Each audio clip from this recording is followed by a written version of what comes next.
And just like that, ladies and gentlemen, a coaching search that hasn't even lasted a week, yet has felt like it's dragged on for a month, has come to a close, as reports surface that former Washington Huskies head coach Kalen DeBoer is set to become the next head coach at the University of Alabama. Today, we need to talk about it. We need to talk about why I think this is an exciting hire, but we also need to dive into some of the reservations I've seen from Alabama fans. Before we can, as always, y'all know the drill, I have got to hear from you.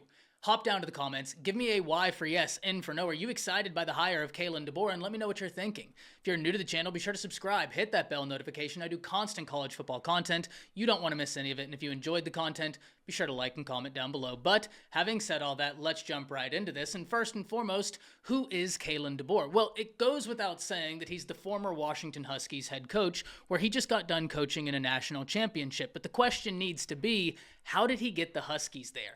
Well, when DeBoer inherited the Washington Huskies, they were coming off of a season where they were 4-8 and had a scoring offense that ranked outside the top 100 offenses in all of college football.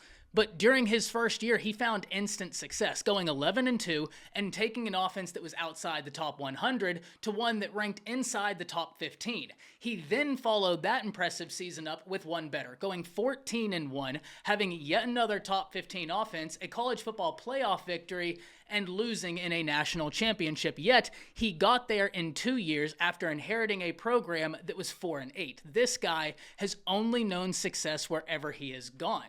Outside of Washington, we need to talk about his entire resume. He got his coaching start in 1997's coaching wide receivers at Sioux Falls. From there, he coached some high school football at Washington High School. He went back to Sioux Falls as an offensive coordinator from 2000 to 2004. From 2005 to 2009, he was the head coach of Sioux Falls, and he found a ton of success. We're talking about a guy that has 3 NAIA championships in 2006, 2008, and 2009.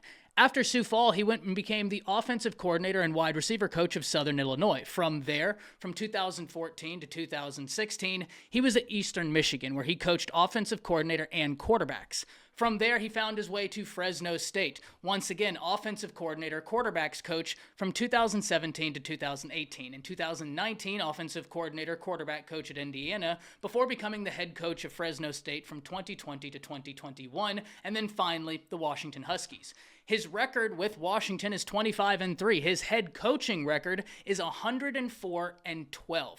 He is 2-1 in bowl games and 1-1 in the college football playoffs. Quite frankly, ladies and gentlemen, Kalen DeBoer can coach his tail off. Like I said, wherever he has been, he has won. And some questions I have that are exciting questions, because we just got done talking about Isaiah Bond entering the transfer portal. Not long ago, Ryan Williams decommitted. Now you hire Kalen DeBoer, and if he is to bring Grubb with him, the offensive coordinator that Alabama wanted last year, if you get DeBoer and Grubb, would that be a major decision for Ryan Williams, for Isaiah Bond, to possibly reconsider their circumstances after seeing what that Washington offense was and what those wide receivers did? Because yes, Rome Odunze was a phenomenal player for them, but if you watched that Washington offense, it wasn't just him. That offense got off. And they had a running back in Dylan Johnson that unfortunately was severely compromised in the national championships and the playoffs, but if you tuned into Washington Huskies football, they got the running game active as well, which is exciting for players such as Justice Haynes, Jam Miller, Richard Young.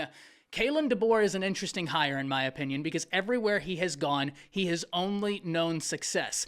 And one thing we need to talk about, so many Alabama fans were excited for prospective hires such as Dan Lanning, Steve Sarkisian, and who could blame them? Dan Lanning, so much upside, recruiting at such a high level. Steve Sarkisian, taking Texas from a team that was largely disappointed with their results to a college football playoff and a Big 12 championship. Kalen DeBoer is 5-0 against those two coaches. He's beaten Dan Lanning 3 times of the 3 times they've played, and he's beaten Steve Sarkisian twice of the 2 times they played. And he did that with a roster that was probably less talented than that of the Oregon roster and the Texas roster. Now he inherits one of the best rosters in all of college football, but there are some immediate questions. Who's going to take the open wide receiver coach vacancy? And could it be Washington's wide receiver coach? If the answer is yes, that really excites me because that was a name Alabama was already after, so it would make sense. The biggest question, though, is what happens on the defensive side. I have my opinion about what I would like to see, but that doesn't necessarily mean that it's the right move or what will happen. My opinion is I think T-Rob would be amazing at defensive coordinator. He is an ace recruiter. He understands the recruiting landscapes in the SEC, and you may be able to keep some of this defensive coaching staff together, but at the end of the day, that is the decision of the new head coach.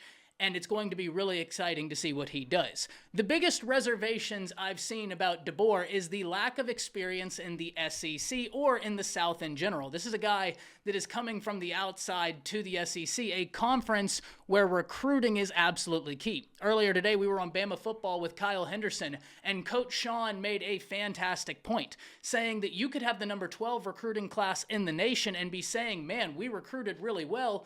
That's the number 7 recruiting class in the SEC. So to continue the dominance Alabama has known, you would hope that recruiting wouldn't fall off. Now, I'm not pretending that you're going to recruit at the same level as Nick Saban, but if you can maintain top 10 recruiting classes, you can be effective. Kalen DeBoer is going to have to adapt to SEC recruiting, and the one thing Kalen DeBoer has not been able to do thus far is put together top 15 classes.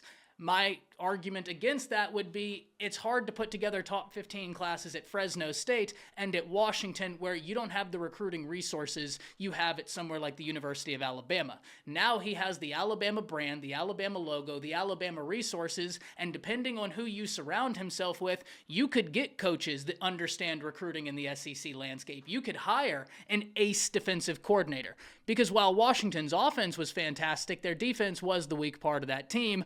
Alabama has been built on defense. We hope to see that continue.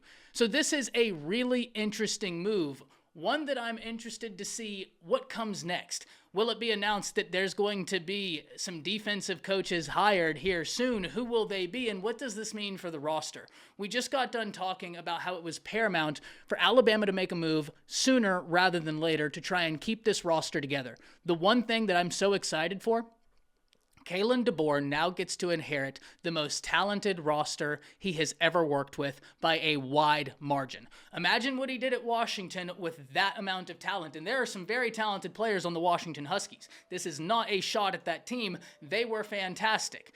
They came up just short against Michigan, but very talented nonetheless. That team does not have the talent that the Alabama Crimson Tide have. If you look into these recruiting services, 24/7 Sports says that Alabama has the most star power on that team. And if you're able to keep that team together, well, you're walking into an incredibly enticing situation. But I can't wait to hear from all of you. Hop down to the comments. Let me know what you're thinking about the big news. That's it. See ya.